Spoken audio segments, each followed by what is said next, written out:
If you're someone who lies in bed staring at the ceiling, replaying conversations, planning imaginary arguments, or suddenly feeling anxious about something that happened 3 years ago, this video is literally about you. You're about to feel very, very seen. Because what's happening to you at night isn't random. It isn't weakness. And it definitely isn't something to be ashamed of. There's a deep, fascinating psychological reason why your brain waits until the lights are off to turn itself all the way on. But before I explain what's actually going on, I need you to think about something. Why does it always happen at night? Why not at 2 p.m.? Why not while you're grocery shopping or stuck in traffic? You've probably never really thought about that. You just know it happens.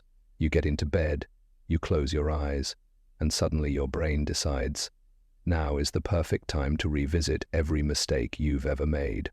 And here's the thing, the more you try to stop it, the worse it gets. You tell yourself, okay, just sleep. And then 5 minutes later, you're mentally rehearsing a conversation you'll probably never have. Why does the brain do this? What's the actual mechanism behind it? And more importantly, is there something about the way you think that's actually special? I am going to answer all of that. But first, let me tell you something about how your brain is wired. During the day, your brain is constantly distracted. There are notifications, conversations, tasks, noises, 1,000 small things, pulling your attention in 1,000 directions. Psychologists call this cognitive load. Your brain is busy processing the outside world. And when it's busy with that, it doesn't have the bandwidth to go deep. But at night, all of that disappears. No distractions, no tasks, no noise. Just you and your thoughts. And your brain, the same brain that's been holding on to unprocessed emotions, unresolved worries, and half-finished thoughts all day, finally gets the silence it needs to start working through them. This is called the default mode network. It's the part of your brain that activates when you're not focused on any specific task. Scientists have found that when this network turns on, people start to self-reflect, think about the future, replay memories, and imagine different scenarios. In simple terms, the default mode network is your brain's processing mode, and it switches on the moment you stop giving your brain something else to do. And here's where it gets really interesting. For people who overthink, especially late at night, this network is more active than usual. Studies show that overthinkers have stronger connections in this network. Their brains are literally wired to go deeper, reflect harder, and analyze more intensely. But there's another layer to this. During the day, your cortisol levels, the stress hormone, are naturally higher. That cortisol helps you function, stay alert, and push through the day. But at night, cortisol drops. And when it does, your emotional processing system, the amygdala, becomes more sensitive. More sensitive amygdala, less distraction. Active default mode network, that's the recipe. That's why everything feels bigger, heavier, and more urgent at 2 a.m. than it does at 2 p.m. Let me paint a picture you'll probably recognize. You had a totally normal day, maybe a bit stressful, but nothing major. You eat dinner, watch something on your phone, and go to bed. Everything is fine. Then you put your phone down, and within minutes, you're thinking about a text you sent last week. Did it come off wrong? Did they take it the wrong way? Why haven't they mentioned it? Should you bring it up? No, that'll make it weird. But what if they are already thinking you're weird?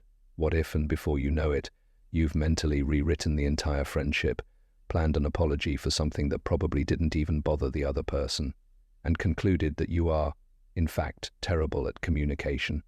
Sound familiar? Or maybe it's not social stuff for you.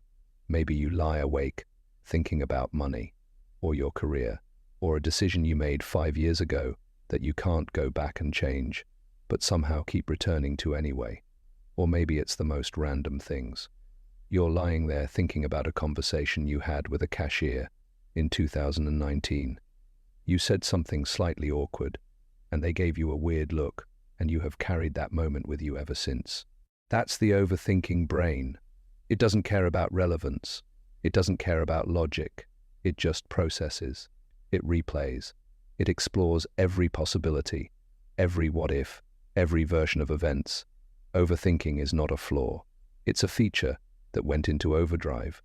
The same brain that keeps you awake replaying an awkward conversation is the same brain that helps you anticipate problems before they happen, plan ahead, empathize deeply, notice things other people miss.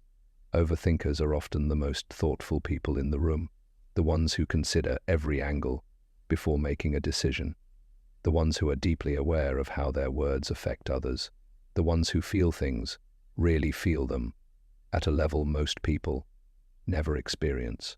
The problem isn't the thinking. The problem is the timing and the loop. See, anxiety, which almost always rides alongside overthinking, is fundamentally your brain trying to protect you. It scans for threats.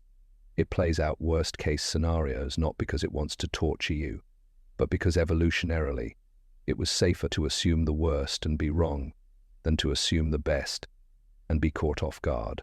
Your brain at 2 a.m. isn't being irrational. It's being ancient.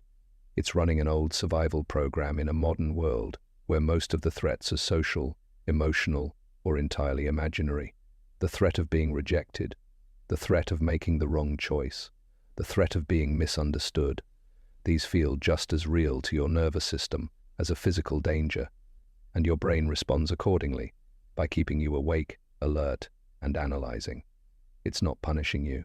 It's protecting you in the only way it knows how.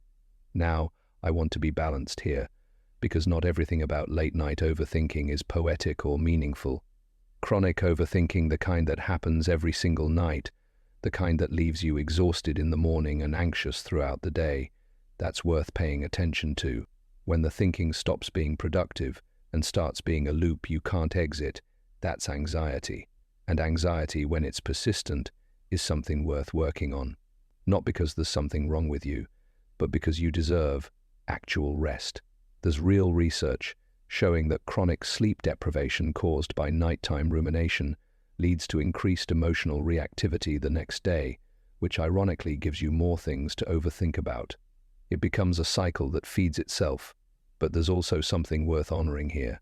Some of the most creative, insightful, and emotionally intelligent people are overthinkers. The depth that makes nights hard is the same depth that makes relationships meaningful, decisions considered, and work thoughtful. You don't need to eliminate the way your brain works. You just need to learn how to work with it instead of against it. So the next time you're lying awake at midnight, your brain's spinning at 1,000 miles an hour, I want you to remember this. You are not broken. You are not too sensitive. You are not weak. You just have a brain that cares so much about people, about outcomes, about getting things right, that it refuses to fully switch off. That's not a curse. That's actually kind of extraordinary, even when it doesn't feel like it at 3 a.m. The goal isn't to become someone who doesn't think deeply. The goal is to find a way to give your brain what it's actually looking for: a sense of resolution, safety, and peace, so it doesn't have to search for it in the dark. And if you've never been told this before, it's okay that your mind works the way it does. It's okay that you feel things this deeply. You are not alone in this, not even close. Millions of people are lying awake right now, thinking thoughts they can't explain, feeling things they can't name, wondering if they are the only ones. You're not. If this video made you feel even a little less alone, or if it finally put words to something you've been living with for years, consider subscribing. I make videos about the psychology of how people really think, really feel, and really function, because the stuff happening in your head deserves more than a 5-second scroll. And the next video, it goes even deeper. We're going to talk about why some people can't let go of certain thoughts even when they desperately want to, why certain memories stick, and what your most recurring thoughts might actually be telling you about yourself. That one's going to hit different. I'll see you there.